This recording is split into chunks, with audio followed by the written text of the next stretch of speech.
What's up, people? So Beastwood here, and today we're gonna do something a little different. So for those of you that know me personally, and may have followed me for a while, you see me post boxing stuff, UFC stuff on my Instagram, Quit Beastwood, go follow.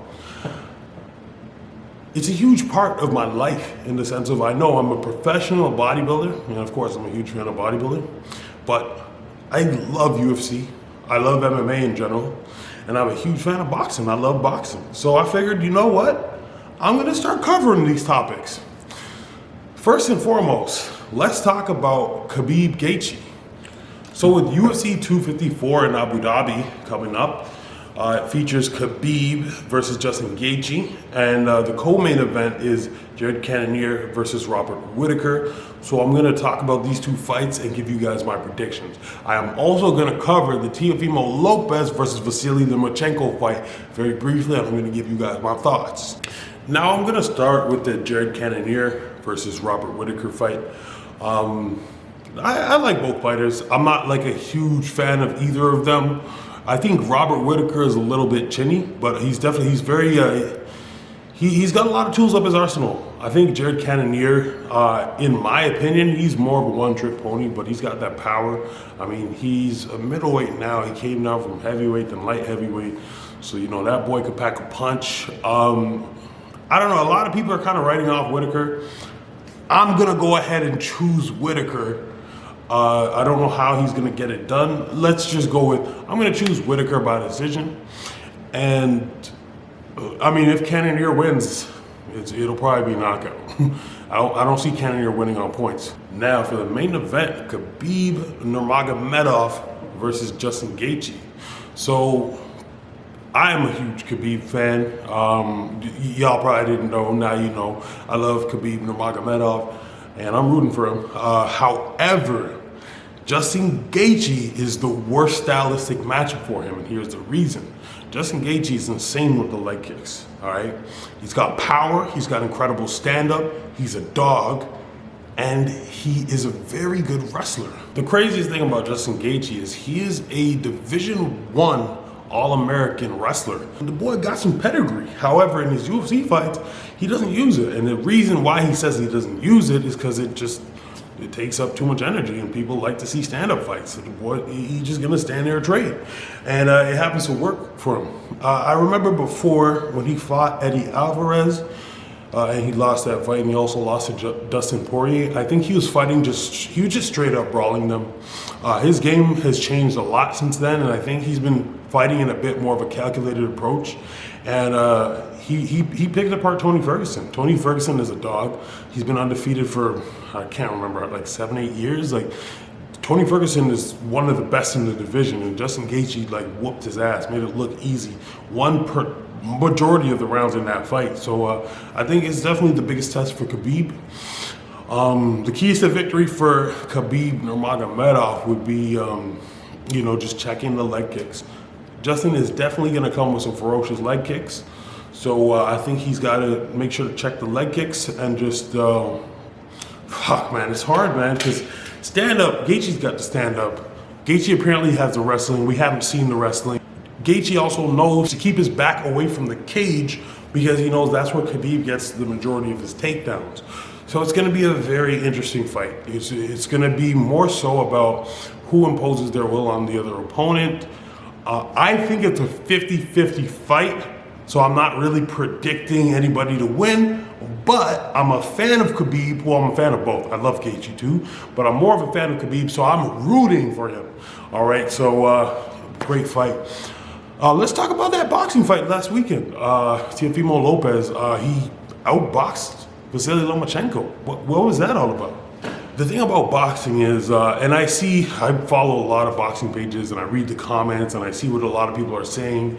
You got a lot of Lomachenko haters. There's also a lot of Lomachenko dick riders, right? So a lot of people are saying, oh, well, he had a 14-month layoff. But in my opinion, Teofimo had a 10-month layoff. I mean, 4 months apart, sure, but whatever. They said, oh, he's got a lot of mileage because he did have 400 fights in the amateurs.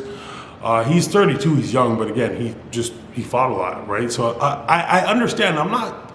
I'm not entirely excusing it, but I mean, he took the fight. And I also heard this excuse, this rumor, I don't know if it's true or not, that Vasyl Lomachenko apparently had shoulder issues going into the fight. Kind of reminded me of Pacquiao Mayweather. Like, bro, if you have a shoulder issue going into the fight and you still fight, you must have thought it was not that big of a deal. Because if it was a real injury, if you couldn't punch because of that arm, you wouldn't have fought. Well, I can't tell you what you would have done, but I feel like it's stupid. What I have gathered from different parts that I've gotten from different interviews of MMA fighters and boxers is that there's never a fight, there's almost never a fight. It's very rare to go into a fight where you feel 100%. There's usually something that's a little bit off, or something that's nagging, or something that doesn't feel weird, that you can't fire properly. So with that being said, I just don't think that the shoulder thing is an excuse at all. Well, I mean, it is an excuse, but I don't validate it, not even the slightest. Teofimo did a great job out there. Teofimo seemed to have stuck to his game plan. He maintained distance for the first couple rounds. He used his jab, he went to the body, and Lomachenko had no answers. It almost reminded me of Errol Spence, Mikey Garcia, because Errol Spence, of course, he's a bigger boxer and he's a good boxer. Mikey Garcia is a great boxer and he's just shorter and smaller. So he moved up 2 weight classes to fight Errol Spence because he felt like he could expose him.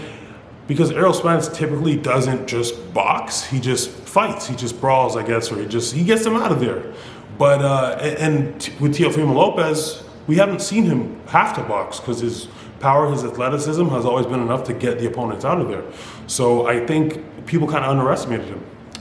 I also believe Lomachenko, I believe his game plan, because I remember hearing what his father said in the corner. He said he was doing good, just, be patient. He told him to be patient. So he had no problem with the pace that he was moving during the first couple rounds. I believe that they thought that they were going to take over the second half of the fight, which he is a slow starter, and he normally does pick it up and put it on his opponents in the second half. However, he just wasn't able to do that. I feel like he was neutralized. He had a great second half, but again, I'm big on the championship rounds, and Teofimo Lopez in the 12th round showed that he is a champion and that he deserves to be champion. I remember when I was watching the fight, from 1 to 6 all went to Teofimo. Vasyl virtually did nothing in those rounds. He landed a few shots, he wasn't really active. And then he picked it up in the 7th. The 10th and 11th round definitely went to Vasyl Lomachenko. Those rounds he fought exceptionally well. He did put on the pressure from 7 all the way to 11. I think he tried in the 12th, but then Teofimo just came with a spurt of energy and he was just swinging, man. The thing is, man, I'm so proud because, I don't know the guy, but he's 23, and it's very rare to see boxers be able to stick to game plans at such a young age, or be able to box well. And this guy, they were touting Lomachenko as better than Muhammad Ali, better than Floyd Mayweather. I think Lomachenko is still a great fighter. However, he should be fighting at 126 pounds. The fact that he beat Luke Campbell, beat Jorge Linares at 135, it just shows just how great his boxing ability is. And these guys were both bigger than him. Linares knocked him down in one of the rounds. The reason Lomachenko started so slow against Lopez was because he was afraid of the power. He respected Lopez's power, and he knew that if he just came in while he was fresh, he would have got caught and been hurt. So he played it smart, and I think it was a good game plan, but I just think Teofimo Lopez was better. A good smaller boxer versus a good big boxer, the good big boxer should always win.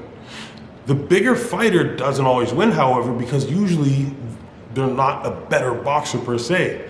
Like Linares and Luke Campbell, they're great fighters, but they're not great boxers, in my opinion.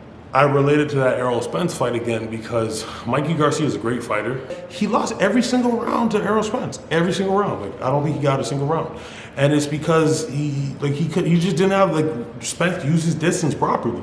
That's what he should do. When you're a good big man, you can't let that little man in. So, and if you're a little guy and the big guy's bigger than you and he's a better fighter, he's a better boxer, you have to take risks if you want to get them out of there, or if you want to, make something out of the fight. So Mikey Garcia didn't have the heart to do that, unfortunately. I like Mikey Garcia, but he didn't have heart in that fight. Lomachenko actually did in this fight towards the end, but it still wasn't enough. So anyways, we've got a new undisputed lightweight champion. Anyways, I hope you guys liked the video. Different style for y'all. Don't forget to like, comment, and subscribe, and I'll catch you guys later.